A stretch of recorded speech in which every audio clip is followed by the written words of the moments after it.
Welcome to and my ERP. इस video का topic है कि आरएमए प्रोसेस किस तरीके से मैनेज करते हैं एंड माई ईआरपी पे।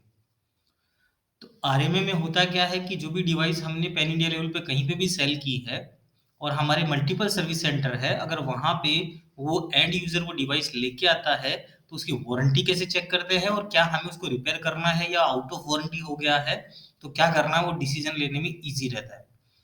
तो आरएमए प्रोसेस मैनेज करने के लिए सबसे पहले हमें सर्विस के अंदर यहाँ पे जो आरएमए दिख रहा है, यहाँ से हम आरएमए स्टार्ट करते हैं, आरएमए फॉर्म फिल करते हैं।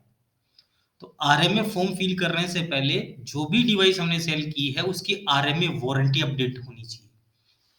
सेकंड, उसके अलावा आरएमए के अंदर काफी स्टेजेस होते हैं, स्टेटस होते हैं, वो आप खुद मास्टर में क्रिएट कर सकते हैं। तो ये जो भी आरएमए है, इस आरएमए के अंदर जैसे मैं कंपनी सेटिंग के अंदर गया, सेटिंग के अंदर यहाँ पे जाके मास्टर पे क्लिक करूंगा। मास्टर में क्लिक करने के बाद में सर्विस के अंदर आरएमए पे जाऊंगा। तो यहाँ पे मैंने मास्टर पे क्लिक किया, यहाँ पे सर्विस पे क्लिक करता हूँ, या डायरेक्टली मैं यहाँ से भी आरएमए सर्च कर सकता हूँ। तो जैसे ही मैंने सर्विस पे क्लिक किया, यहाँ पे आपको आरएमए प्रोसेस दिखाई दे रहा है। जैसे ही आरएमए पे क्लिक करता हूँ मैं, आप आरएमए स्टेज डाल सकते हैं, आरएमए रिजेक्ट रीजन क्या है वो डाल सकते हैं, आरएमए प्रॉब्लम क्या है, प्रोडक्ट कंडीशन क्या है, ये सब कुछ आप मास्टर में सेटअप कर सकते हैं। ये सेटअप करने के बाद अगर आपको आरएमए सर्विस के मॉड्यूल में नहीं दिखाई दे रहा है तो सबसे पहले आपको क्या करना है, यहाँ मास्टर में आके सर्विस पे क्लिक करके, तो जैसे आप सेटिंग पे क्लिक करेंगे, यहाँ पे मास्टर में सर्विस पे क्लिक करेंगे, सर्विस पे क्लिक करके आपको आरएमए ऑन करना रहता है।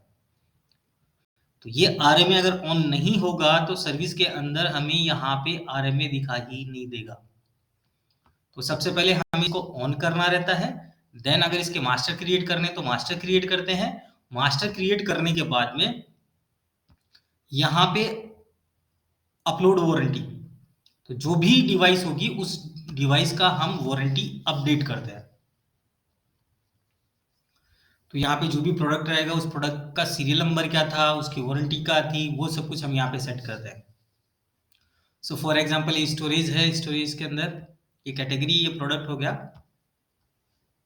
जैसे मैं यहाँ पे एक्शन में आके वारंटी ऐड करने के लिए आता हूँ तो यहाँ पे लिस्ट ओपन होगी, जितनी भी डिवाइस होंगी वो, और अगर नई डिवाइस कोई ऐड करनी है तो प्लस पे क्लिक करूंगा।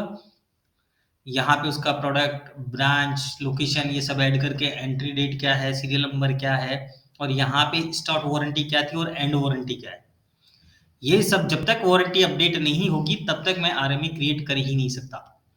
तो सबसे पहले हमें आरएमए का वारंटी अपडेट करना है। आरएमए वारंटी अपडेट होने के बाद जब भी हमारे सर्विस सेंटर पे अगर वो डिवाइस आती है तो उस डिवाइस का मैं यहाँ पे जाके वारंटी चेक कर सकता हूँ। तो जैसे मैं आरएमए पे क्लिक करता हूँ, यहाँ पे आरएमए स्टेज ओपन हो गया। जो जो भी हमें मास्टर क्रिएट करना है वो क्रिएट कर सकते हैं। और सर्विस के अंदर आके जैसे ही मैं आरएमए पे क्लिक करता हूँ, यहाँ पे आपको ऑप्शन दिखता है ऐड आरएमए करने का। सेकंड ऑप्शन दिखाई देता है आपको वारंटी चेक करने का। तो यहाँ पे जाके ऐड आरएमए कर सकते हैं। वारंटी एक्सटेंड करना है, उसका अप्रूवल देना है तो वो भी कर सकते हैं। तो सबसे पहले जब भी सर्विस सेंटर के अंदर डिवाइस आती है, सबसे पहले हमारी टीम उसकी वारंटी चेक करती है। तो लाइक फॉर एग्जांपल यही सीरियल नंबर था, सीरियल नंबर का मैं सबसे पहले जाके आरएमए के अंदर वारंटी चेक करूंगा। जैसे सर्च करता हूं तो यहाँ पे मेरे को वारंटी पता चलेगी कि इसकी वारंटी कब खत्म हो रही है। तो हमने इस सिस्टम में इसकी वारंटी डाली हुई नहीं है तो यहाँ पे ब्लैंक दिखाई दे रहा है। तो यहाँ पे स्टार्ट वारंटी क्या थी और एंड वारंटी क्या थी वो देख के आप डिसाइड कर सकते हैं कि आपको उसको सर्विस देनी है कि नहीं देनी। देन अगर सर्विस देनी है तो हम आरएमए के अंदर आएंगे और यहाँ पे जाके आरएमए ऐड करेंगे। तो जैसे ही मैं प्लस पे क्लिक करता हूँ, एक आरएमए फॉर्म ओपन होता है। इस आरएमए फॉर्म में जो भी डिवाइस इन हो रही है वो हमारी ब्रांच में हो रही है या फिर हमारा कोई सर्विस सेंटर है जो वेंडर है उसके यहाँ पे हो रही है। तो यहाँ पे ब्रांच, ब्रांच में कौन सी ब्रांच में हो रही है, वो ब्रांच की लोकेशन कौन सी है, आरएमए बाई कौन उसका आरएमए कर रहा है, कस्टमर का नाम क्या है, कस्टमर का प्रोडक्ट का सीरियल नंबर आप डालोगे, उसमें प्रॉब्लम क्या रहा है उसका डिस्क्रिप्शन डाल सकते हैं, प्रोडक्ट की कंडीशन आप डाल सकते हैं, स्टार्ट डेट क्या है, कब ये खत्म होना चाहिए, कितना एस्टिमेट टाइम लगेगा। इस तरीके से ये पूरा पैरामीटर फिल करके ये कौन बंदा इस आरएमए पे काम करने वाला है वो हम क्रिएट करते हैं। तो यहाँ पे जैसे कि हमने क्रिएट किया तो यहाँ पे एक आरएमए नंबर जनरेट होता है, कौन सी डेट में हुआ था, और कैटेगरी क्या है, प्रोडक्ट का नाम क्या है, सीरियल नंबर क्या है, कलेक्शन पॉइंट क्या है, क्रिएटर था, मेन ब्रांच थी कि वेंडर था कि क्या था वो पता चलेगा, क्रिएट किसने किया है, कस्टमर का नाम क्या था, एड्रेस क्या है उसका, आरएमए अप्रूवल हुआ कि नहीं हुआ, ये सब कुछ चेक करने के बाद में यहाँ पे आपको दिखाई दे रहा है कि ये प्रायोरिटी जो है वो अर्जेंट एंड इम्पोर्टेंट है। अब इसके अंदर ये ओपन के अंदर है तो जो भी जाके आपको स्टेटस चेंज करना है तो आप इसे आरएमए व्यू कर सकते हैं, एडिट कर सकते हैं। जैसे आप एडिट करेंगे तो उसके अंदर आप कोई भी स्टेटस डाल सकते हैं, कोई भी असाइनी का नाम डाल सकते हैं। तो फॉर एग्जांपल इस पे जो काम करने वाला है वो एम्प्लॉई, कोई और एम्प्लॉय काम करने वाला है, हमने एम्प्लॉय का नाम यहाँ पे अपडेट कर दिया।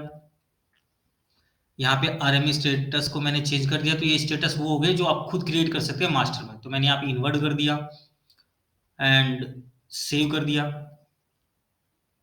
यहाँ पे कुछ कमेंट में कमेंट डालना है तो कमेंट डाल सकता हूँ। तो अब जिसके पास में ये आरएमए जाएगा वो उस पर काम कर सकता है। तो इस तरीके से आप आरएमए ऐड कर सकते हैं। जैसे ही आरएमए ऐड हो जाता है उस आरएमए का स्टेटस आपको बाहर से दिखाई देगा कि क्या स्टेटस चल रहा है। तो जो भी एम्प्लॉय उस पर काम कर रहा है वो अपना अपना स्टेटस चेंज करते जाएगा। तो यहाँ पे इसका स्टेटस हमने जो चेंज किया था वो ओपन से इनवर्ट पे आ गया। इसके अलावा भी यहाँ पे मैनेज कॉलम है जिसके अंदर आपको देखना है कि और कोई कॉलम आपको देखना है तो वो भी आप देख सकते हैं। सो अगर आपको आपके हिसाब से कुछ कॉलम करना है तो जैसे आप पे क्लिक करेंगे तो यहाँ पे इतना है, इसके अंदर आपको किसी को कुछ हटाना है तो हटा सकते हो, किसी को ऊपर नीचे करना है। फॉर एग्जांपल कैटेगरी पहले देखनी है तो ड्रैग एंड ड्रॉप कर सकते हैं आप। तो इस तरीके से आपका ये आरएमए फॉर्म है। आरएमए फॉर्म फिल करने के बाद में जो जो भी स्टेटस होगा सिस्टम ऑटोमेटिकली उसका ईमेल कस्टमर को भेजेगा। तो पहला ईमेल भेजता है कि जब भी आप आरएमए ऐड कर लेते हो तो आरएमए ऐड करते ही कस्टमर को एक ईमेल जाएगा कि आपका ये डिवाइस था जो हमने इन लिया था। सेकंड होता है कि जब वो रिपेयर हो जाता है तो कस्टमर को एक ईमेल जाता है कि आपका मटेरियल रिपेयर हो गया है, ये रेडी फॉर पिकअप, आप उसको पिकअप कर लीजिए। थर्ड, जैसे ही वो कस्टमर को हम रिटर्न कर देते हैं तो हम वहां पे सेलेक्ट करते हैं रिटर्न टू कस्टमर। तो यहां पे जाके आप उसका कोई भी स्टेटस चेंज कर सकते हैं। तो जैसे ही आप स्टेटस चेंज करेंगे कस्टमर को 3 कंडीशन के अंदर ईमेल जाता है। तो यहाँ पे इन्वर्ट था तो मैंने वहां पे डाल दिया सोल एंड रेडी। तो कस्टमर को एक ईमेल जाएगा कि आपका मटेरियल रिपेयर हो चुका है, आप उसको पिकअप कर लीजिए। जैसे ही हमने कस्टमर को दे दिया तो देने के बाद में उसका स्टेटस हम चेंज करते हैं यहाँ पे रिटर्न। तो यहाँ पे अगेन मैं उस आरएमए को एडिट करूंगा और यहाँ पे क्लोज रिटर्न टू कस्टमर जैसे सेलेक्ट कर लूंगा, सेव कर लूंगा। तो यहाँ पे जो मेरा आरएमए है उस आरएमए के अंदर ऑटोमेटिकली स्टेटस चेंज होता है कि हमने ये मटेरियल रिपेयर कर दिया है, कस्टमर को रिटर्न भी कर दिया है।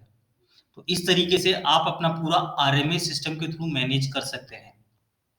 तो जैसे मैंने आरएमए पे क्लिक किया, यहाँ पे इंडेक्स व्यू पे आपको दिखाई देगा स्टेटस के अंदर कि आपने रिपेयर करके रिटर्न कर दिया, जिससे हमारा ट्रांजेक्शन 0 हुआ। और इस तरीके से आप अपना पूरा आरएमए मैनेज कर सकते हैं। सो थैंक यू ये वीडियो देखने के लिए। प्लीज इस वीडियो को लाइक कीजिए, शेयर कीजिए, सब्सक्राइब कीजिए।